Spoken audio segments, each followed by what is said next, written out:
Junagadh marketing યાર્ડમાં આજે કુલ 24 જણસીઓની આવક નોંધાઈ હતી અને સૌથી વધુ આજે પણ તુવેરની આવક નોંધાઈ છે।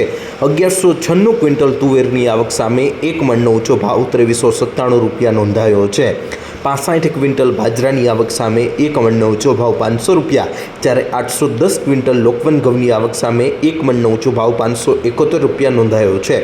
170 ક્વિન્ટલ આજે ટુકડા ઘઉંની પણ આવક નોંધાઈ છે, જેનો એક મણનો ઊંચો ભાવ 531 રૂપિયા નોંધાયો છે। 1196 ક્વિન્ટલ તુવેરની આજે ખૂબ સારી એવી આવક નોંધાઈ છે, સાથે ખેડૂતોને સારો એવો ભાવ પણ આજે મળ્યો છે। 541 ક્વિન્ટલ ચણાની આવક સામે એક મણનો ઊંચો ભાવ 1245 રૂપિયા, જ્યારે 515 ક્વિન્ટલ તલની આવક સામે એક મણનો ઊંચો ભાવ 2758 રૂપિયા નોંધાયો છે। 152 ક્વિન્ટલ આજે જીરુની આવક નોંધાઈ છે, જેનો એક મણનો ઊંચો ભાવ 5500 રૂપિયા નોંધાયો છે। 610 ક્વિન્ટલ ધાણાની આવક સામે એક મણનો ઊંચો ભાવ 1494 રૂપિયા, જ્યારે મગની 605 ક્વિન્ટલ આવક સામે એક મણનો ઊંચો ભાવ 1980 રૂપિયા નોંધાયો છે। આજે સોયાબીનની પણ સારી એવી આવક નોંધાઈ છે।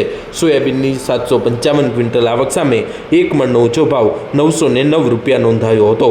આમ વિવિધ જણસીઓની સારી એવી આવકથી માર્કેટિંગ યાર્ડ હાઉસફુલ જોવા મળ્યું હતું।